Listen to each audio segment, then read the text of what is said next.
From the CyberHub bunker and studio, you're tuning in to the CyberHub Podcast. And now for your host and CISO, James Azar. Well, good morning, security gang. Welcome to another exciting episode of the CyberHub Podcast, Thursday, November 2nd, 2023. Welcome to this morning's show. We're live on your favorite social media platforms. You're finding us on YouTube, Rumble, LinkedIn, Twitter, now X, Twitch, and Facebook and Instagram. Thank y'all for being here. If you're not following us on all of our platforms, please do. We got like different content that goes out to different platforms every once in a while.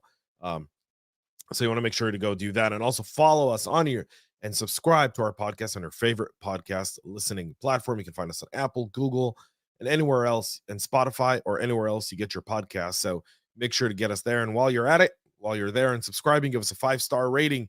We do appreciate it. Welcome. Thank you for all being here this morning. Got a packed show today. Boeing, the story that we started off this week with, is now confirmed. We'll get into that.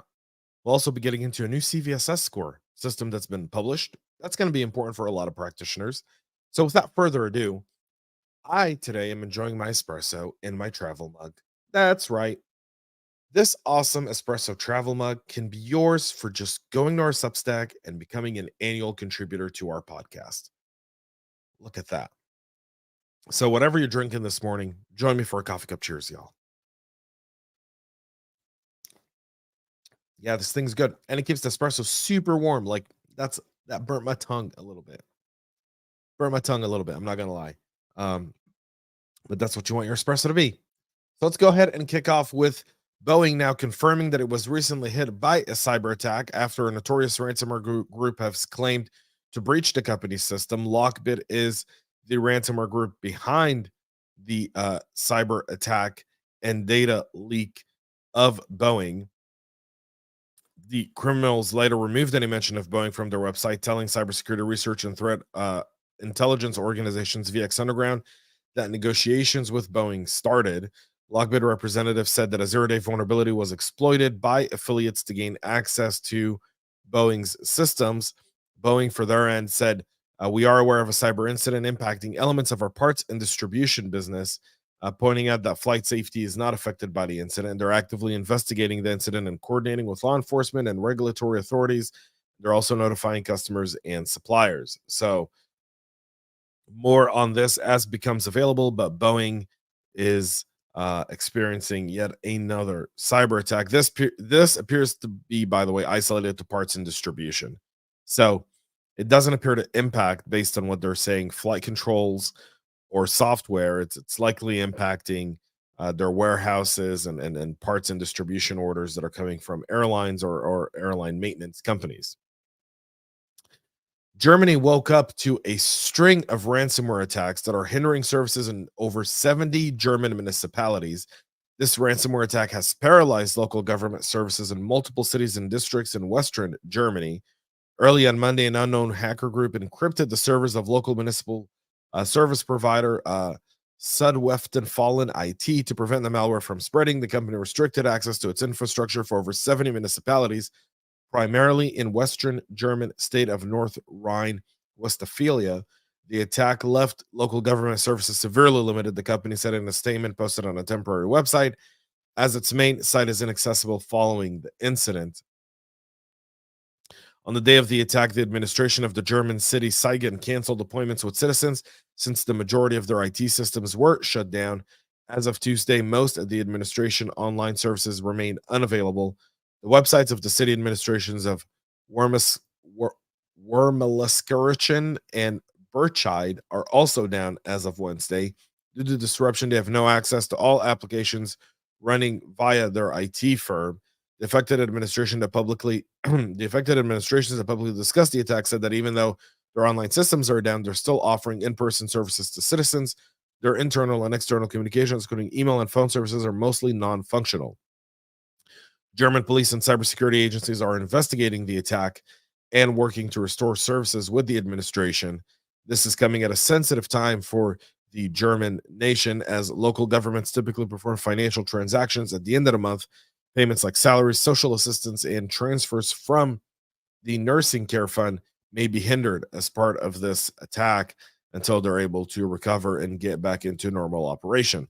One thing I did notice in this article and in researching it, I couldn't find anything at all to talk about business continuity for these municipalities or from that company. What happens when things go down? Complacency, folks. Complacency is the number one enemy for cybersecurity, the number one enemy for humans. If you've learned anything in the last time period, in the last 20 years of your life, 23 years of your life, complacency is horrible. And this is complacency, folks. Complacency.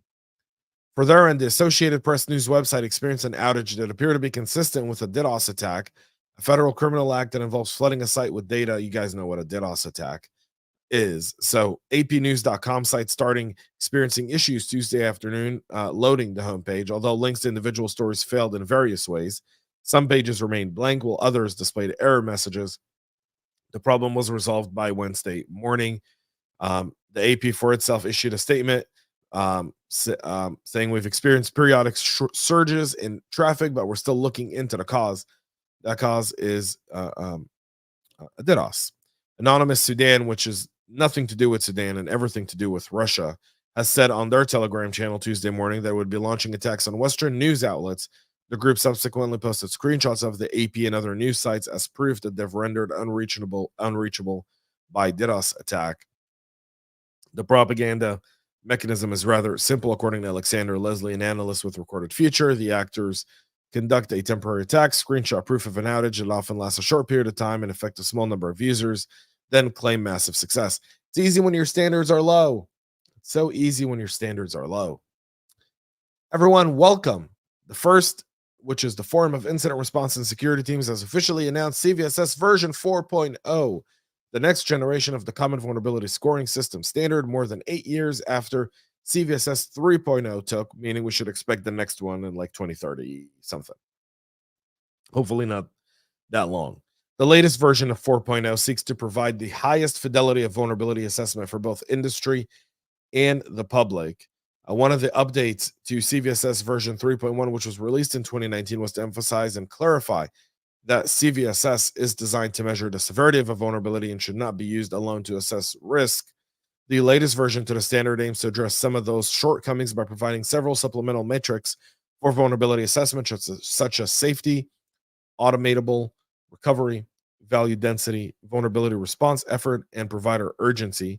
It also debuts a new nomenclature to enumerate CVSS scores using a combination of base plus threat plus base plus environmental plus base plus threat plus environmental severity rating. The idea is to reinforce the concept that CVSS is not just a base score.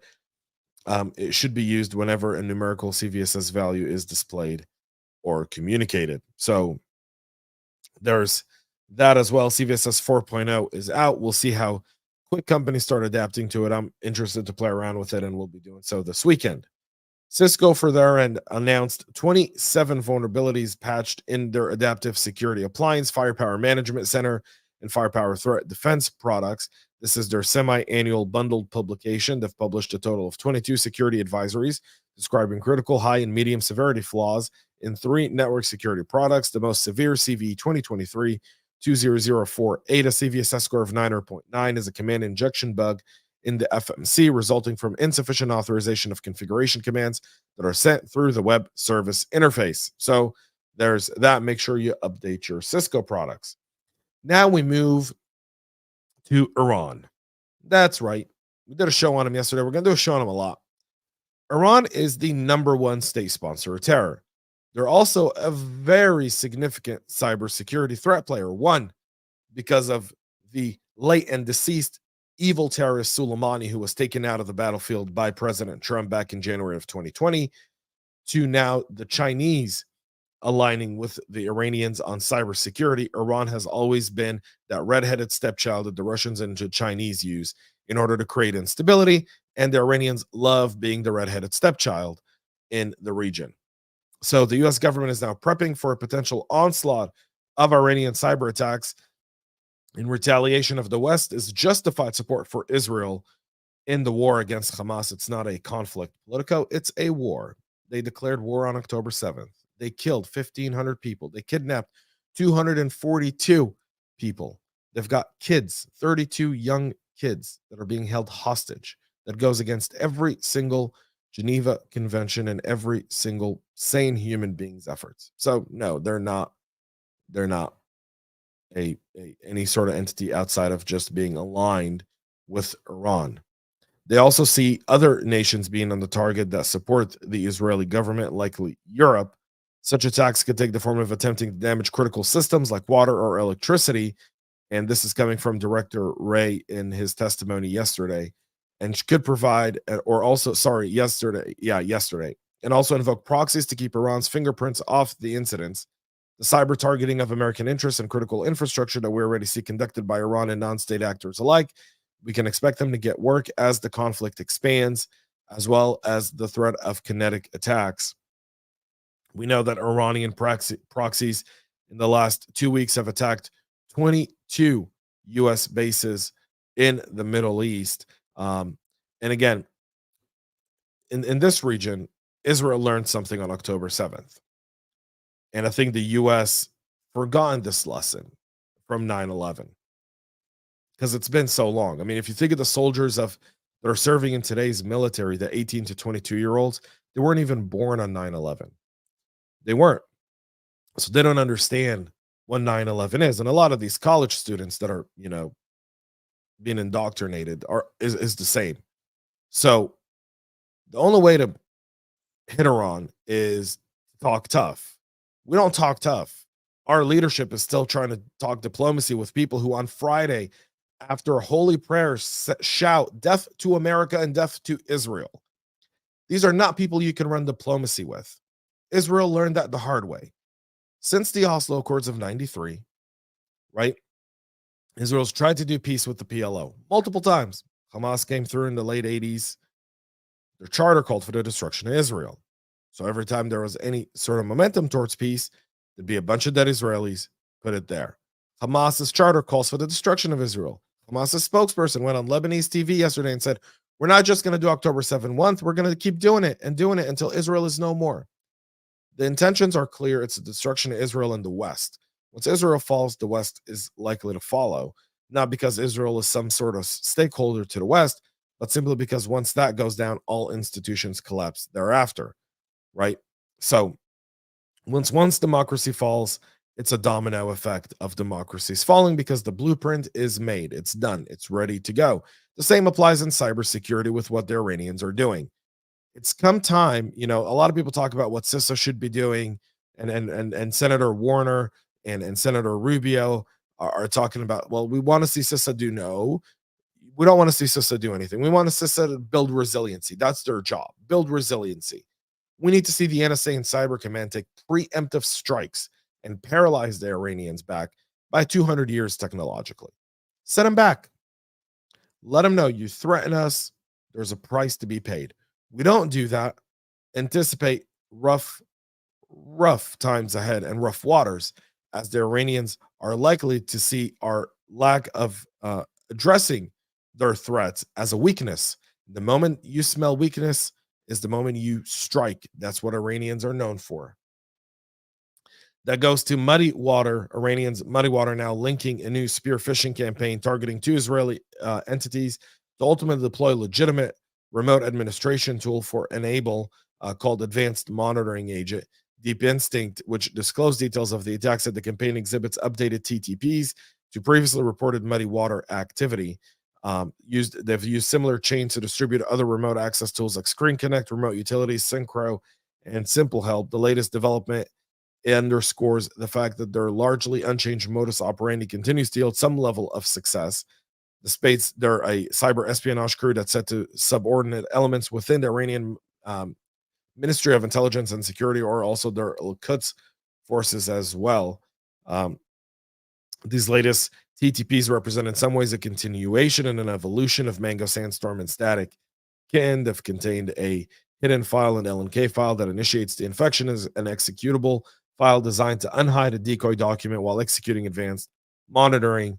The lore document displayed to the victim is an official memo from the Israel Civil Service Commission, which can be publicly downloaded from the official website. So they are trying to do that as well.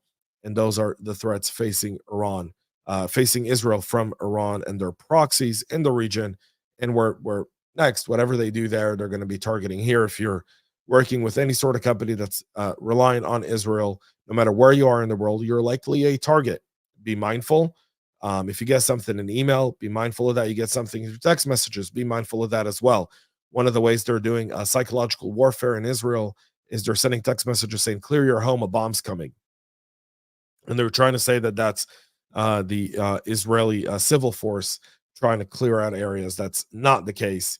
And they're likely going to move that. Once they see that that lacks success in Israel, they'll likely try to address foreign individuals who have ties to Israel. So keep that in mind. That's it for our show this morning. We'll be back on Monday with a whole lot more. Until then, make sure to find all the latest and greatest on our website at cyberhubpodcast.com. Go check out our Substack and get your very own travel espresso mug by supporting the show on your annual contribution. Thank you all for being part of the program. Until then, have a great rest of your day. Have a great weekend. And most importantly, stay cyber safe. We love feedback, so make sure to connect with us on social media and subscribe to our podcast on your favorite podcast listening platform.